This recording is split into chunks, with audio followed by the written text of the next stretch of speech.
Hello, and welcome to the first in my series of video clips entitled Exploding the Myth, in which I look at myths and incorrect assumptions that managers and leaders make about people other than themselves, of course, and which science has shown to be wrong. If you have followed my articles over the years, you will know that my experiences with my clients give me a wealth of material to work with. And often that material comes out of exasperation that I experience when something that seems really obvious to me is not as obvious to my clients. And usually that is based on the fact that I have opinions on everything. My opinions are based on experience. My opinions are based on what I've read. They're based on the work I've done with my clients, but they are only opinions. Recently, I had the pleasure of reading another book that has supported some of my opinions about people. It's by Teresa Amabile and Stephen Kramer, and it's called The Progress Principle, Using Small Wins to Ignite Joy, Engagement, and Creativity at Work. And it's based on research that they did with 238 people who submitted email diaries on a daily basis. These people were volunteers, so there was nothing in it for them. And at the end of every day, before they went home from work, they would complete an email diary. And the most profoundly insightful question that they were asked in this email diary was an item that said, briefly describe one event from today that stands out in your mind. And this turned out to be a real goldmine because it gave real insight into how profoundly important inner work life is to the extent to which people are engaged and bringing their whole selves to their work. And what they found from these 12,000 reports is the following: that inner work life has many aspects to it, and it is quite complex. That inner work life profoundly affects creativity, engagement, productivity, work commitment, and collegiality. That's the vibe in the team and the extent to which people help and support each other. They also found that inner work life is extremely important to companies because it doesn't matter how brilliant your strategy is, it still needs to be executed by people. And it is best executed by people who are fully engaged and bringing their whole selves and all their discretionary energy to work, which they don't do if their inner work life is not a productive space.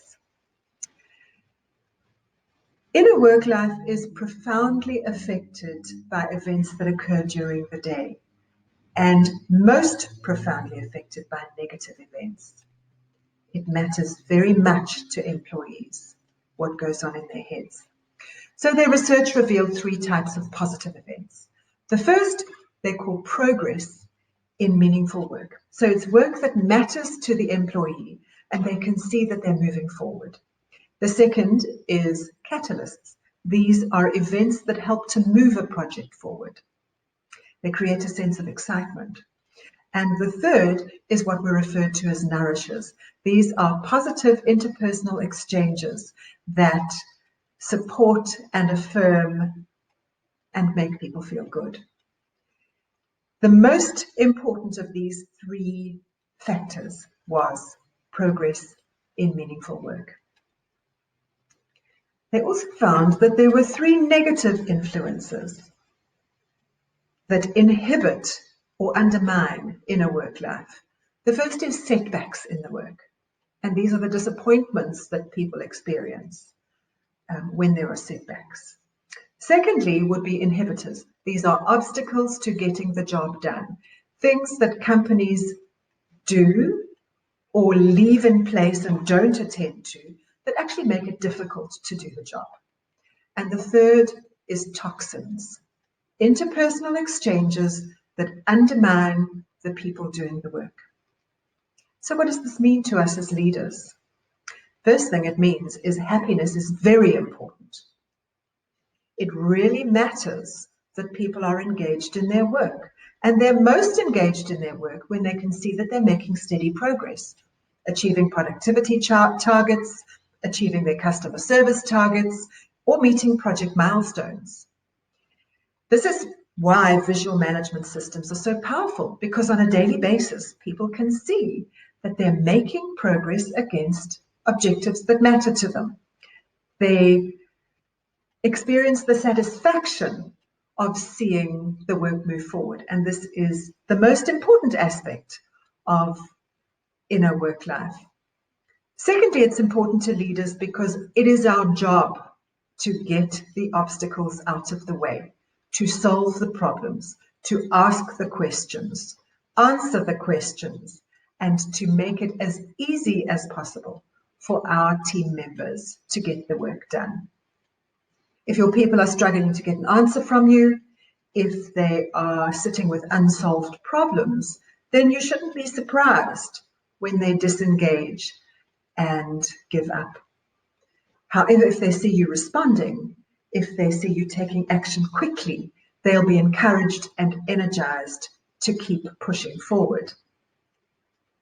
It's also important because it is your responsibility to make sure that your every interaction with an employee or a team member is constructive and positive and affirming, that people are being congratulated for progress that they make, where they mess up, that it is handled in a way that is also affirming and also contributes positively to inner work life. If you've needed to correct someone, you want them thinking about the improvements that they can make. You don't want them ruminating over how you made them feel, because that's one of the inhibitors to engagement and creativity. It's really important to understand that disrespect and disregard is toxic, and it should be an absolute watchword in your organization that everyone is spoken to and spoken of with respect. It's important as leaders to remember that negative events are way more powerful than positive events, that a little thoughtlessness or a lot of thoughtlessness even can have a much greater impact on the inner work life of your employees than your periodic kindness. It really is important for us to make sure that we contribute to happiness at work by making sure that people can see that they are making progress, by responding when there are obstacles and taking action, and by taking personal responsibility for ensuring that interpersonal exchanges are positive and respectful and affirming.